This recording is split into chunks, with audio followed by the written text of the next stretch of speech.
this brother was there with a cowboy hat. And then they call him cowboy or something like that. I don't know. And, he had this cowboy hat.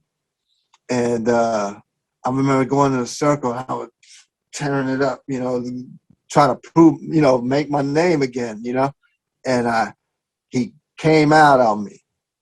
And he started to pop on me. I was like, uh-oh. And then he was good. He wasn't no sleeper, you know what I mean? He came in, he's like, bam, that West Coast stuff.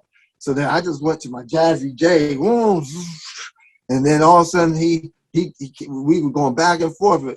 There was no words exchanged. It just happened like that, you know what I mean?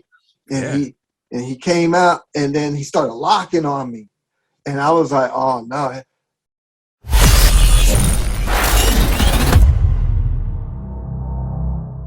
And, one thing that sometimes gets lost in these stories is the amount of sacrifice that you have to do to pursue something like dance, right? What would you actually, to be great at anything is going to take, a lot of sacrifice, no matter if it's dance, sport, finance, investing, don't matter, right? Teaching. Yeah. What would you say if you had to point to one of your biggest sacrifices that you've had to make to get to where you got? What would that be? All the places I've dragged my family, and all the times I've had to leave my family for months and months and months, working in another country to be able to provide and stuff. And, just the stress on that, alone, not having a normal life as a husband, not having a normal life as a father, missing out on football games and stuff like that. And, being in a whole nother country on Father's Day, on, Valentine's Day, being in somewhere else, Thanksgiving. I've spent a lot of those holidays apart from my family. Wow. Yeah. So whatever struggles I go through, like any roller coaster ride I go through, think about 3 other people on the same roller coaster ride with me. Yeah. Yeah. So opposing that on other people, man, has been the big sacrifice. Putting people through that, for basically my dream, you know what I mean? But my dream is what paid the bills, you know what I'm saying? Yeah. So it's a double-edged sword, you kind of have to do it. That's why my wife allowed that to happen, because it took care of the necessities. Right. Covered the household. Yeah. I'm sure she would have, if you were just out there doing it, messing around, she would have been like, oh no. You don't know my wife, boy. She don't play? Oh, nah, man, not at all. No doubt. That's crazy. So what would you say has been your biggest win from being in this culture? Still have my family with me. Yeah. and be able to look back on the accolades that I did accomplish during all those rough, the music videos, the movies, the commercials, and and being able to travel the world and have friends in every country, and know that if I even got stuck in Russia and had homies there, that you could call on. Wow. Yeah, and took care of me and got me to the airport the next day, so it's like that right there is probably the big wins. The money that comes and goes, man. Like from all those movies and stuff, that thing went to rent and everything else. Life. That the money that comes and goes, man. It's the lives that I've been able to touch and the friendships I've made and the, like brotherhood connections with people all over the world. Right. That's dope, man. Yeah. Now, one thing I want to touch on is something we were talking about before the interview started, but something that I feel is important is, and I'll come from a breaking perspective, right? I think in breaking, there's a lack of the people who come into the culture doing the knowledge, right? Doing the research. Where does this come from? What was going on in the world at that time? Why did these people start doing that? You know, it's more, what can I get out of this? How can I hurry up and put something on Instagram so that hopefully I get invited to some jam or get some sponsorship or something? It's like a lot of me now, you know? And Yeah. there's not that culture of like the storytelling from the older to the younger, or even the knowledge seeking. Like when I came in, you know, in the late 90s, everybody was like, it was like, how much history do you know? We would get into these little conversations like, oh, this is where it started, and this is what I found out. And we took pride in knowing something about, you know, our culture as far as breaking, you know? So Yeah. how important do you think it is for people who come into like poppin' culture, boogaloo culture, to understand the history of it, where it comes from, what were the key moments, who were the big players, so on and so forth? Oh man, it's everything, bro. It's everything. I mean, a lot of the newer generation, like you said, just jump in it, and they just go with what they see that's hot right now on the TikToks and videos and, you know, Instagram, whatever, and they just jump right in it. And you think about it, a lot of us did that, you know, not maybe not with the TikTok and all that, but just kind of jumped in it. Like I wasn't Mm-hmm. really asking questions in the beginning. I would see somebody there, and I would try to imitate it, and that was it. That person just got spit out with the rest of the data.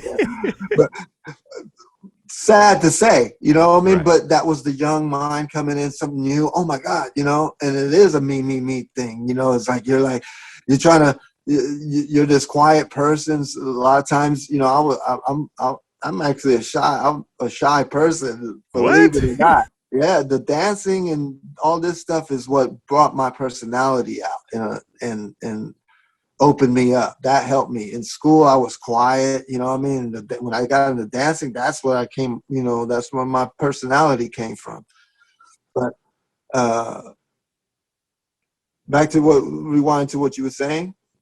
What was the question in hand? Oh, the history. Is it important for people to learn the history? Yeah. So yeah, back to that is a lot of people jump in it like that. And I feel that's pretty normal. When people, I think when they get hit their 20s, 30s, that's when it hits them like, yo, I need to know more. Like, okay, and that's what I'm noticing, because a lot of these young guys, you know, I'm talking about heavy hitter guys that people know in the battles, and a lot of them didn't care about a lot of that stuff, you know. Some did, like Kid Boogie looked me up from the beginning. Like he had my first VHS tape, and he came to one of my jams. And it was like with the tape in his hand, you know. And so there was people that you have like old souls. You know what I'm saying? They have that old soul mentality, kind of like, yo, I want to know where this comes from. Like, you know, so you do have some of that, but then a lot of it doesn't hit them till they're like in their 20s and 30s, you know, like that urge to know more. And that learning more, that digging, that's what gets you out of the rut, because everybody hits that brick wall. Remember, like what I said, I hit that brick wall at back to In Mecca Miami. again when I saw, yeah, dude, I hit that brick wall. I had to research. I had to. There was no, like, what else am I going to do? I can't make nothing else up. I can't think of nothing. You know what I mean? Then that's when I started, Boogaloo Sound, walkout, the Boogaloo, the this, that. And then that just leads to more, that rabbit hole thing. You know, you just keep going and going and digging and digging. But that's pretty much, man. You got to have that in your life, man. It's like anything you try to do, electrician, you got to kind of know the history of electricity and how it works, and you know, uh, any job you do or anything you do, you need to kind of research the history on it to know what it's about, you know, and to know how to deal with it, and know, you know, and from learning from them historians,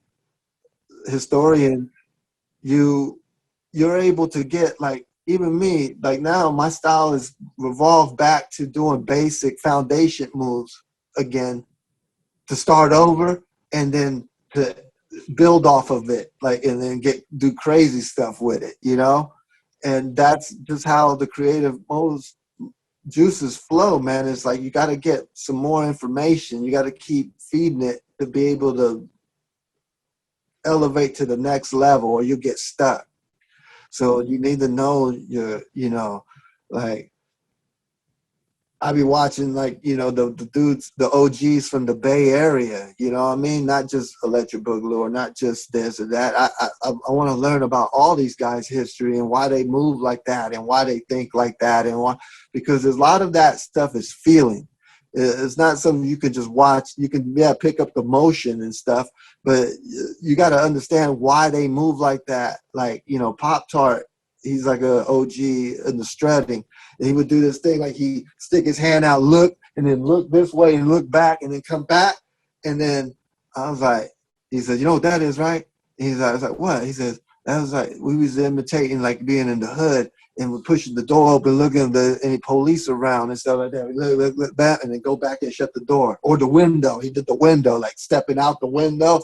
And it was like some strutting move, like, you know, but it was like a story. I would have never known that, you know, without him breaking me down on what these things are and what, oh, that makes sense. Now I feel like, now I feel like there's purpose when I try to do something like that. And to your point is like, him just saying that, you know, you're in the hood, you open the door, you look out.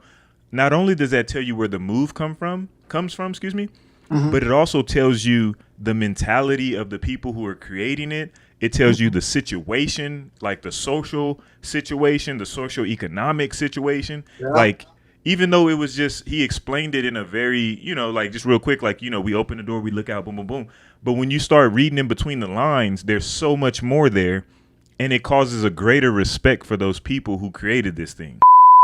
Yeah, no, it's hard to, but it is hard to pinpoint it onto one person or be accurate on the people, you know, because there's so many stories and versions, and his story and her story, and, you know, you know, so there's so many versions, but you just take and subtract, man, from all of it. That's how I am with everything. You take and subtract, you know what I mean? It's just with everything in life.